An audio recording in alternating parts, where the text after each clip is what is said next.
जय हिंद, नमस्कार मेरे सभी दोस्तों। मैं हिमांशु सिंह आप सभी लोगों का आपके अपने रेलवे वाले हिमांशु सर यूट्यूब चैनल में बहुत बहुत स्वागत करते हैं।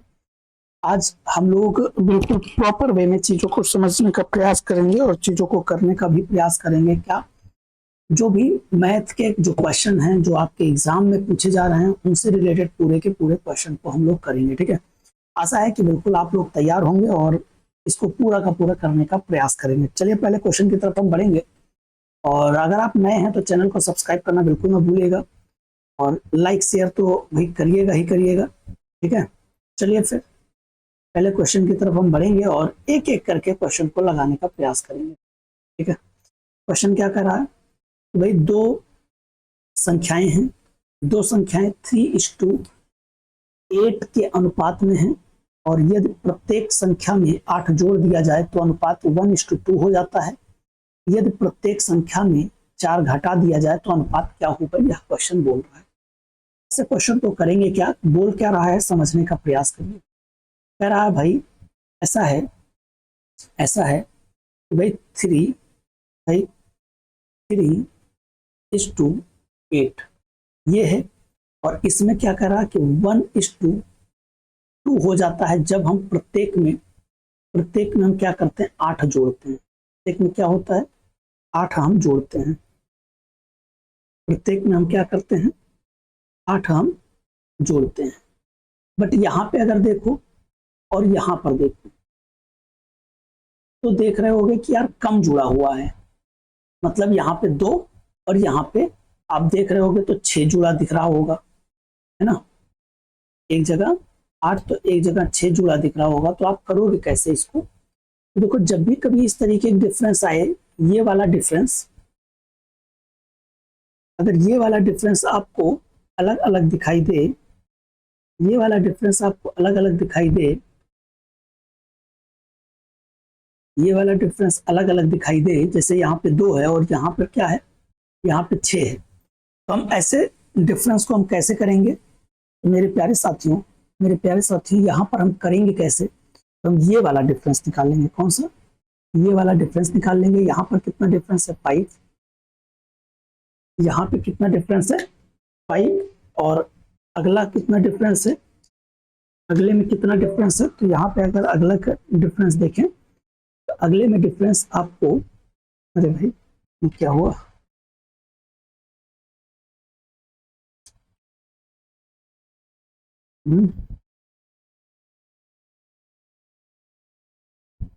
थोड़ा सा प्रॉब्लम कर रहा है भाई।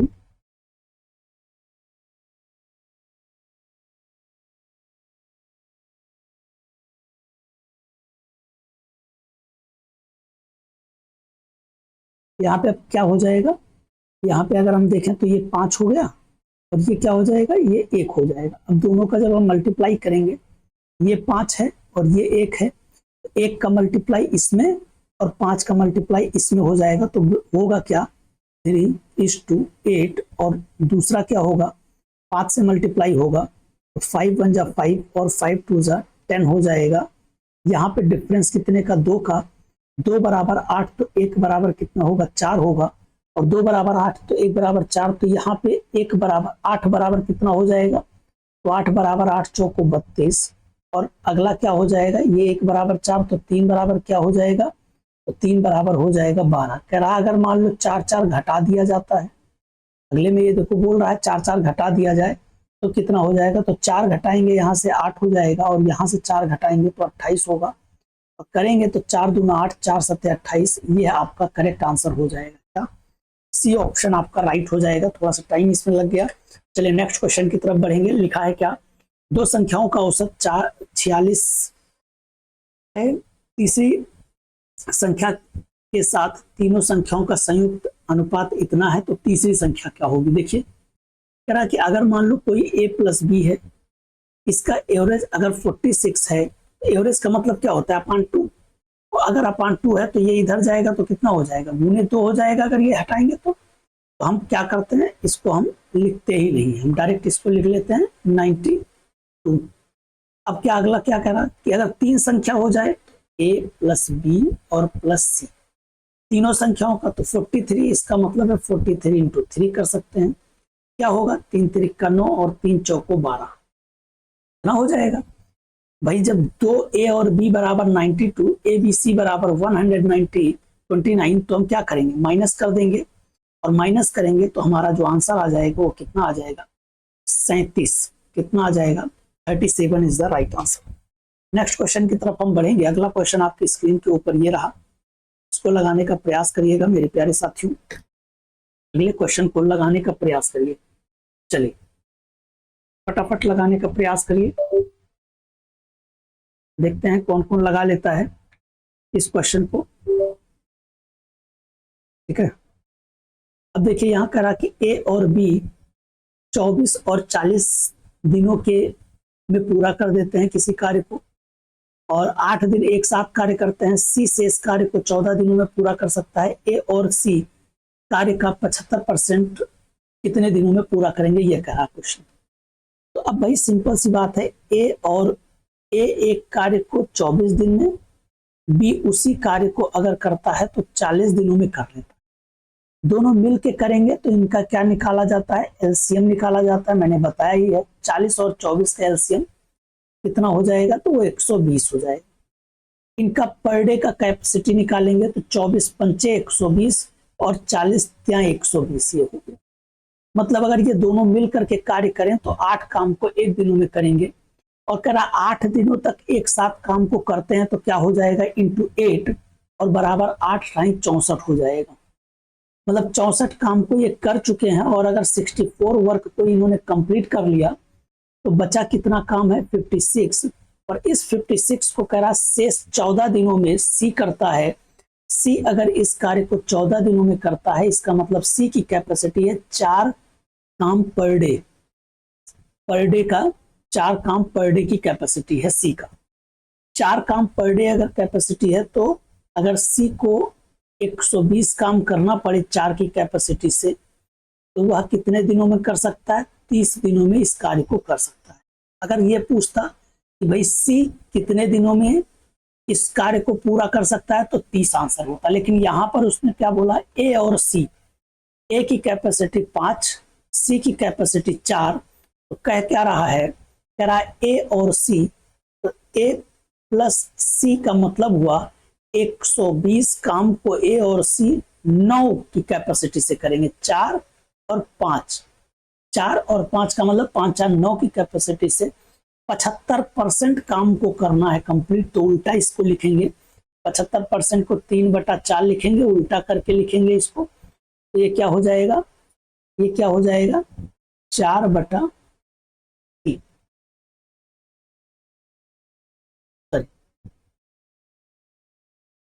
3/4,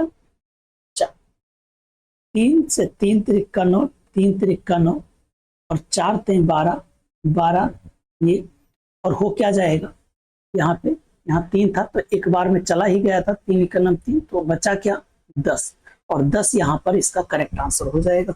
चीजें समझ में आ रही होंगे, मुझे पूरी उम्मीद है कि आप लोगों को एक एक चीजें मैं प्रॉपर तरीके से समझा पा रहा हूँ, और इसी तरीके से आपको करना पड़ेगा। एक एक क्वेश्चन को इसी तरीके से करेंगे तभी हो पाएगा। ठीक है, नेक्स्ट क्वेश्चन आपके स्क्रीन के ऊपर ये रहा, 8 और 8% लाभ और 4% की हानि पर एक वस्तु के विक्रय मूल्य, एक वस्तु के विक्रय मूल्यों के बीच का जो अंतर है, के बीच का जो अंतर है वो 54 रुपए है, तो विक्रय मूल्य क्या होगा, तो विक्रय मूल्य 100%। अच्छा एक चीज देखो, अगर एक लाभ है और दूसरा हानि है, तो जाहिर सी बात इसको जोड़ेंगे तो 12% होगा कि नहीं होगा। कुछ लोगों को डाउट हो सकता है, जिनको डाउट है तो वो समझें कि अगर लाभ पर बिकेगा तो 108% पे बिकेगा कोई वस्तु, हानि पर 4% मतलब 96% पर बिकेगी, दोनों का डिफरेंस निकालेंगे तो 12% आ जाएगा। यही चीज मैं समझाने का प्रयास किया हूं। तो यहाँ हो क्या जाएगा, 12% बराबर, अगर मान लो 54 है तो 1% बराबर क्या होगा, 54 डिवाइड बाई 12, और क्रय मूल्य मतलब कॉस्ट पैसा ऑलवेज 100% होता है, तो क्रय मूल्य बताना, तो ये हो जाएगा 6 दूना 12, 6 नवा 54, और 2 से 2 पंचे 10, 9 बचे 45, मतलब 450 इसका करेक्ट आंसर होगा। पूरी उम्मीद है कि आप चीजों को मेरे समझ पा रहे होगे, बेहतर ढंग से कर पा रहे होगे। तो इसी तरीके से आप करोगे तो आगे आराम से होता जाएगा।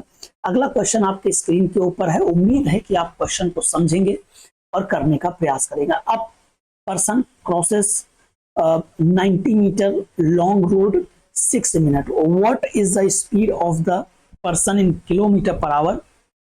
आपको करना क्या है, आपको पता है कि अगर किसी का भी स्पीड निकालना हो तो क्या होता है, डिस्टेंस अपान का टाइम होता है। किसी भी का अगर स्पीड निकालना है तो डिस्टेंस अपान टाइम होता है। और डिस्टेंस अगर मीटर में है तो टाइम किस में होना चाहिए, सेकेंड में होना चाहिए।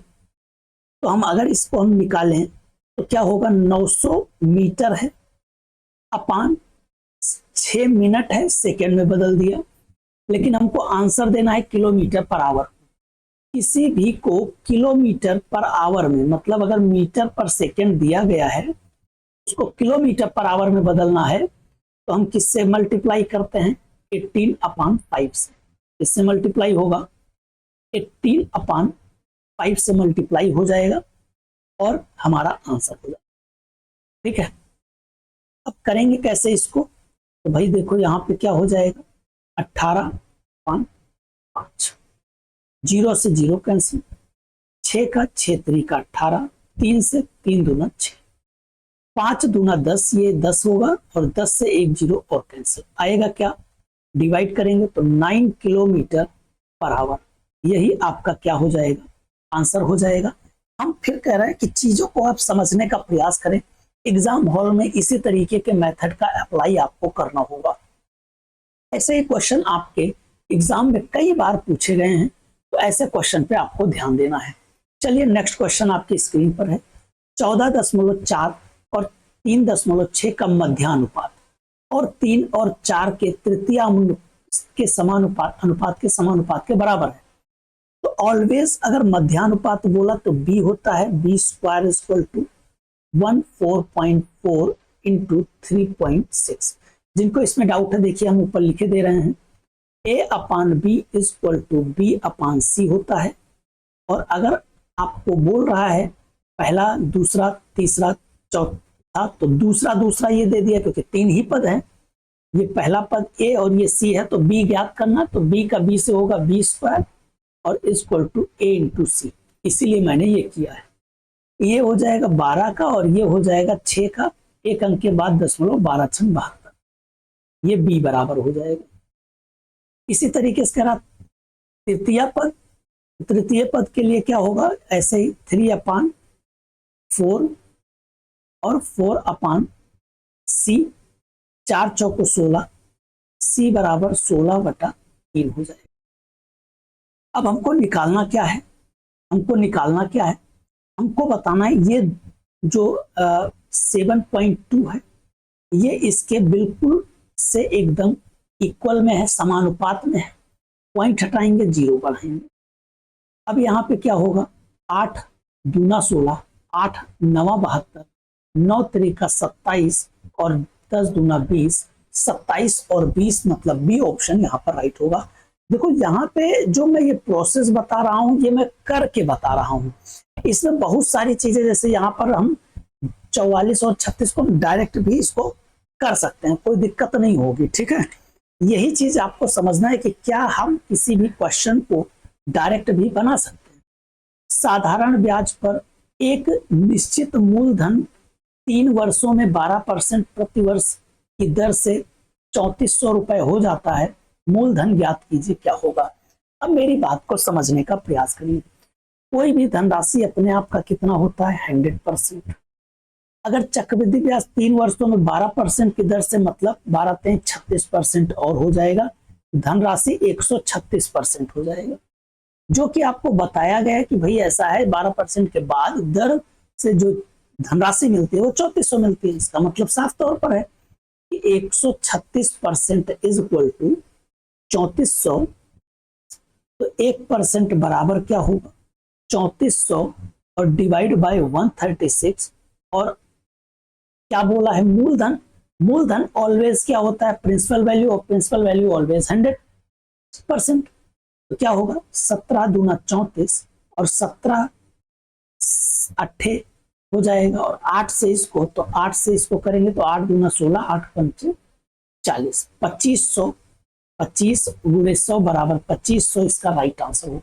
अब देख पा रहे होगे, अगर आप क्वेश्चन के लेवल को समझ पाए एक बार, तो यकीनन विश्वास कीजिएगा कि आपको किसी भी प्रकार की दिक्कत नहीं होने वाली है। तो आपको ये चीज समझना पड़ेगा चीजों को।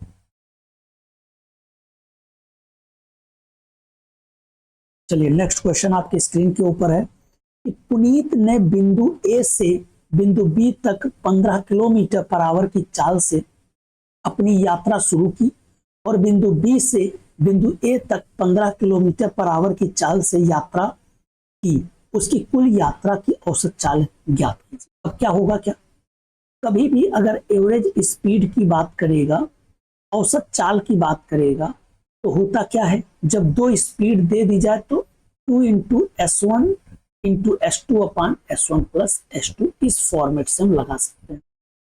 बाकी अगर हम देखें तो औसत चाल की अगर हम बात करें तो औसत चाल बराबर होता है कुल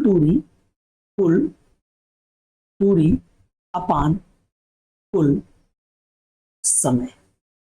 ये इसका फॉर्मूला होता है। आप फॉर्मूला भी देख सकते हैं। यहां पर जब स्पीड दिया जाएगा, अक्सर ऐसा क्वेश्चन आपके पुलिस के एग्जाम में आया हुआ है, तो क्या होगा, 2 गुणे 15 गुणे 35 और अपान का 15 35 हो जाएगा 50। तो 5 से 15, 5 से यहाँ पे तो 5 दहम्मा 50, 2 से 5 और 5 से 5 7 35 और 7 तरीका 21। अब देख पा रहे होगे कि हम बहुत ज्यादा नहीं कर रहे हैं। अगर आपको फॉर्मेट पता है, फॉर्मूला पता है, तो आपको इसको लिखने की आवश्यकता नहीं है। ये हम इसलिए लिख रहे हैं ताकि आप एक एक चीजों को बेहतर ढंग से समझ पाए, चीजों को दिमाग में रख पाए, तभी हो पाएगा। ऐसे नहीं हो पाएगा, ऐसे अगर आप सोचोगे तो गड़बड़ हो जाएगा। यहाँ पर देखिए क्वेश्चन बहुत ही अच्छे से आपसे पूछ रहा है। यहाँ पे 2 चीज समझनी है, हमेशा याद रखना, या तो वास्तविक मूल्य पूछेगा ओरिजिनल वैल्यू, और या पूछेगा वर्तमान मूल्य। 2 ही मूल्य पूछता है। वास्तविक पूछेगा, वास्तविक मतलब ओरिजिनल, अगर रेट पूछेगा ओरिजिनल रेट, तो क्या होगा, ध्यान दीजिए बहुत गौर से, 25 किलो प्रति किलोग्राम चीनी के मूल्य में 25% की कमी होगी या वृद्धि, ऐसे एज इट इज लिखेंगे। कारण राधा 1200 रुपए, इसी के समकक्ष 1200 भी लिखेंगे, ऐसे ही ध्यान देते रहिए। 10 किलो तो 1200 के नीचे हम 10 लिखेंगे, और ये परसेंट है तो हम अपान 100 लिख सकते हैं, लेकिन कब, जब यहाँ पे वर्तमान अगर पूछता मूल्य तो हम अपान 100 लिखते हैं। लेकिन यहाँ उसने पूछा वास्तविक मूल्य, तो वास्तविक मूल्य में हम क्या करेंगे, घटा कर लिखेंगे, मतलब 100 में से 25 जाएगा तो कितना बचेगा, 75। 25 25 75 फॉर्मेट देख रहे होगे आप लोग, और ये 0 से 0 कैंसिल, 3 चौको 12, 40 इसका करेक्ट आंसर। यहीं पे अगर पूछता प्रेजेंट रेट क्या होगा, तो हम क्या करते, 25/100 गुणे 1200 और अपान का 10, ये हम कर देते और हमारा आंसर आ जाता। प्रेजेंट का रेट हमारा नॉर्मल तरीके से आ जाता, कोई दिक्कत झंझट नहीं होती। ठीक है, चलिए नेक्स्ट क्वेश्चन की तरफ बढ़ेंगे। क्वेश्चन बड़ा है, देखकर घबराना नहीं है, क्वेश्चन को इत्मीनान से पढ़ना है, समझदारी से पढ़ना है, और फिर क्वेश्चन को करने का प्रयास करना है। अच्छा, यहाँ पर डायरेक्ट भी आप लगा सकते हो, पर डायरेक्ट के लिए थोड़ा सा माइंडसेट आपको बेहतर रखना पड़ेगा, तो इसलिए आप बहुत ज्यादा कोशिश मत करिए, इसको प्रॉपर वे में भी लगा सकते हैं। 2 साल के लिए चक्रवृद्धि ब्याज और साधारण ब्याज या सामान्य ब्याज के तहत निवेश करने पर दोनों द्वारा अर्जित ब्याज का अंतर 46 है। 4% प्रतिवर्ष की दर से निवेश किया गया, तो बताइए जो निवेश की गई धनराशि वो कितनी है, मतलब है find the principal value, find the amount invested, मतलब कितना इन्वेस्ट किया गया, मतलब है प्रिंसिपल वैल्यू। तो ऐसे के लिए क्या करना होता है, एक चीज याद रखना, जब भी कभी 2 वर्षों के लिए दिया जाए, 2 ईयर के लिए दिया जाए, इसके लिए बहुत सिंपल सा फॉर्मेट है कि प्रिंसिपल बराबर डिफरेंस इंटू 2 साल के लिए है। इससे आसान कुछ भी नहीं हो सकता है, इससे आसान कुछ भी नहीं हो सकता। लेकिन कुछ लोग कह रहे होंगे यार कितना फॉर्मूला याद करें। भाई ये फॉर्मूला नहीं, ये कॉन्सेप्ट है, ये कॉन्सेप्ट है इसका ही, इसी को ट्रिक बोलते हैं। अब बहुत सारे लोग यहाँ डिविजिबिलिटी से लगा सकते हैं, बट आपको प्रॉपर वे में यहाँ पे लगाना होगा, अन्यथा टाइम उतना ही लग जाएगा। क्या दोनों का अंतर 46, 100 गुने 100, बस दिमाग से आपको डिवाइड करना होगा। 4 गुने 4, हमने क्या किया 4 से 1 को किया 25। अब जो इसमें आप इसको भी डिवाइड करोगे और कैलकुलेशन हो जाएगा लंबा। कैलकुलेशन छोटा रखने के लिए क्या करना है, 2 से ये 23, 25 का 23 से मल्टीप्लाई करो, 25 का 75, 7 25 दूना 50 और 7 57, 0 0, 2 नीचे था, डिवाइड करो, 2 दूना 4, 2 8 16, 2 7 14 और 2 पंचे का 10, 28 705 और 50, 28 750 इसका करेक्ट आंसर। आप देख पा रहे होगे, एक स्टेप यहाँ और दूसरा स्टेप यहाँ और दूसरे स्टेप में आपका आंसर आ जाएगा। यही चीज आपको एग्जाम में भी करना है। इसी तरीके से एग्जाम में मैंने लगाया है, तभी जाकर के हम यूपीएसआई में ऐसे नहीं सिलेक्ट हुए, तभी जाकर के सिलेक्ट हुए। बहुत यूपीएसआई का आप प्रीवियस पेपर देख लीजिएगा, बहुत तगड़े तरीके से मतलब क्वेश्चन को इधर उधर किया गया था। ठीक है, 15 परिणामों का औसत 21 वर्ष है, उनमें से पहले 7 का औसत 21 है और अंतिम 7 का औसत 20 है। 8वां परिणाम क्या है यह आपको बताऊं। तो आप देखिए 15 परिणामों का औसत 21 है और 7 परिणामों का औसत भी 21 है, तो ये तो कैंसिल हो जाएगा। शॉर्टकट देखिए, ये तो कैंसिल हो जाएगा बिल्कुल। और क्योंकि 8वां परिणाम तो सबका औसत 21 है, इसका मतलब सभी 21 21 होंगे, तो 8वां भी 21 होगा।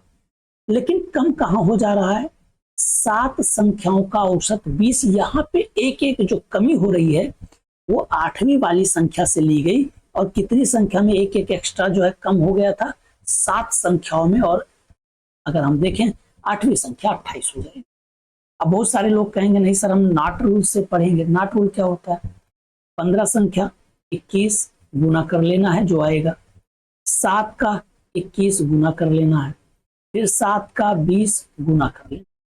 तो सिंपल सा बात है। यहाँ पे अगर हम गुना करके देखें तो यहाँ पे अंतर 8 आ जाएगा, और 21 का 8 से मल्टीप्लाई कर लो 168 हो जाएगा। और यहाँ पे अगर हम करें तो 7 चौक 140 हो जाएगा, डिफरेंस निकालेंगे 28 हो जाएगा। अब कुछ लोगों की ये भी बाउंस मार गया होगा, क्योंकि सेम एवरेज था इसलिए हमने दोनों को घटा के हमने मल्टीप्लाई कर दिया। 8 आया, 8 का 21 से कर दिया, एक ही एवरेज से, इसीलिए 168 है। तो बहुत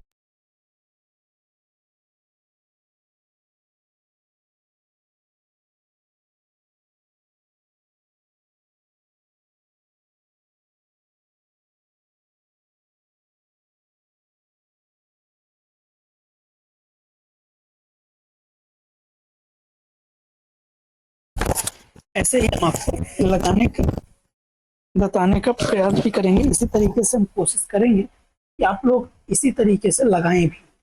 ठीक है, इसी तरीके से लगाएं भी, हम यही उम्मीद भी रखेंगे आप लोगों से। चलिए नेक्स्ट क्वेश्चन आपकी स्क्रीन के ऊपर ये रहा। नेक्स्ट क्वेश्चन आपकी स्क्रीन के ऊपर ये रहा। लगाने का प्रयास करिए आप लोग, लगाने का प्रयास करिए। ठीक है, फटाफट लगाने का प्रयास करिए। है क्या, अपनी 16वीं पारी में एक बल्लेबाज 60 रन का स्कोर बनाता है। ठीक है भाई, 60 रन का स्कोर बनाता है। यह उस इसके औसत को 3 बढ़ा देता है 16वीं। अब इसको भी वो नॉर्मली भाई 60 कब बना है, 16वीं पारी में। 3 बढ़ गया कितनी पारी में, 15 पारी में। 3 कम था, 15 पारियों में 3 कम था, हमने बढ़ा दिया। घटाएंगे तो यहाँ पे 15 आएगा और हमारा आंसर राइट। आप लगाओगे कैसे तो उसको भी देख लीजिएगा कैसे लगाना होता है। जितना रन बनाया जाता है उसको लिखा जाता है। ठीक तरीके से 60 रन बनाया गया तो सबसे पहले होता है, यहाँ पर ध्यान दीजिए, पुराना एवरेज प्लस माइनस, इंक्रीज हो रहा है या डिक्रीज हो रहा है।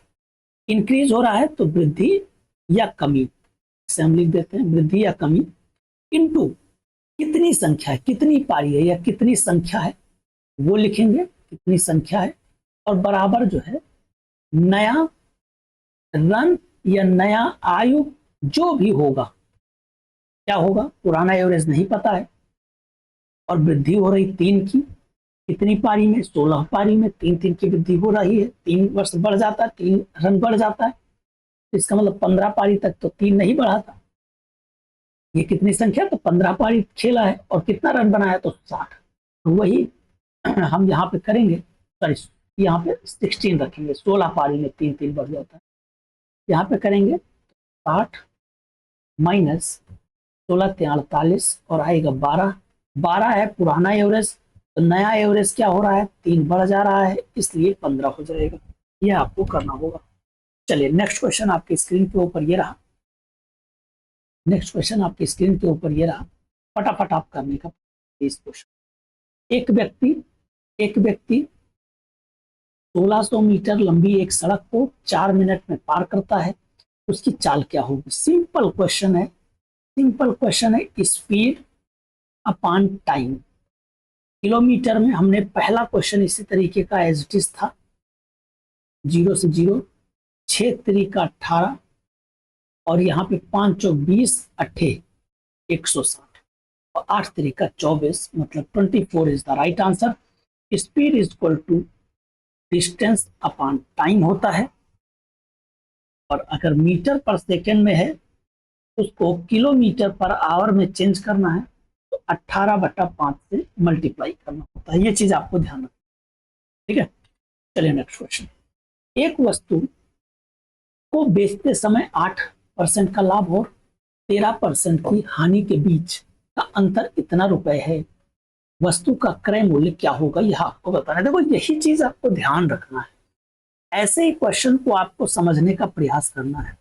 एक वस्तु को बेचते समय 8 और ये हानि, ऐसा भी एक क्वेश्चन रखा था 8 और 13 21, 21% बराबर 115.5, तो 1% बराबर होगा कितना, तो 21 पंचे 105, 21 पंचे 100 और 100%, क्योंकि क्या है, आपको क्रय मूल्य बताना, क्रय मूल्य हमेशा 100% होता है, तो 100 से मल्टीप्लाई करोगे तो कितना हो जाएगा, सी ऑप्शन। 3 लाइन में आप आंसर लगा सकते हो, लेकिन यह तभी होगा जब आप चीजों को समझेंगे, चीजों को करने का प्रयास करेंगे, ठीक है।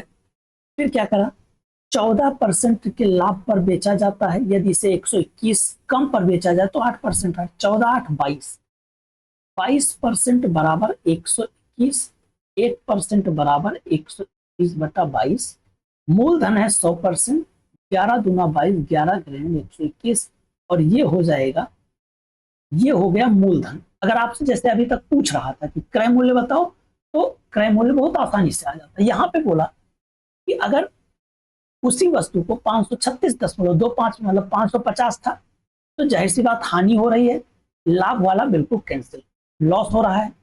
लॉस कितना हो रहा है, लगभग 13.75 का लॉस हो रहा है। तो एक तो 5% या 2.5% निकाल लो, और दूसरा ये है कि ऐसे कर सकते हो 13.75 डिवाइड बाई ये पॉइंट हटेगा 0 0 इंटू 100, 0 0 0 0 कैंसिल, और यहाँ पर आप कर सकते हो, यहाँ पर आप कर सकते हो ये भी चीजें। और अगर आप चाहो तो डिवाइड करके, कैसे डिवाइड करोगे, तो 25 दूना 50, 25 दूना 50, यहाँ पर 25 पंचे 125, 25 पंचे 125, ये 11 दूना 22 और 11 पंचे 5/2, मतलब 2.5% यहाँ पर लॉस हो गया। तो ये सब चीजें आपको समझना पड़ेगा भाई। देखो कैलकुलेशन जब तक आप नहीं करोगे ना, तब तक नहीं हो पाएगा, आपको कैलकुलेशन करना पड़ेगा। अच्छा, साथ ही साथ मैं आपको बता देता हूँ, मेरा एक टेलीग्राम चैनल है रेल वाले हिमांशु सर, आप सर्च करिए, वहां पर आपको इसका पीडीएफ भी मिलेगा। पीडीएफ जरूर आप लोग लगा लीजिएगा, हिमांशु सर @रेल वाले हिमांशु सर। ये टेलीग्राम चैनल भी है, यूट्यूब भी है। अगर आपने सब्सक्राइब नहीं किया तो सब्सक्राइब करिएगा, और शेयर नहीं किया तो शेयर जरूर करिएगा। आप ही लोगों के लिए चैनल बनाया गया है, मुझे पूरी उम्मीद है कि आप सपोर्ट करेंगे बेहतर तरीके से, ठीक है। चलिए फिर मिलते हैं, thank you, bye bye, take care, जय हिंद, जय भारत। इसी तरीके से हंसते रहिए, मुस्कुराते रहिए, और वीडियो को शेयर करना बिल्कुल ना, बाय बाय।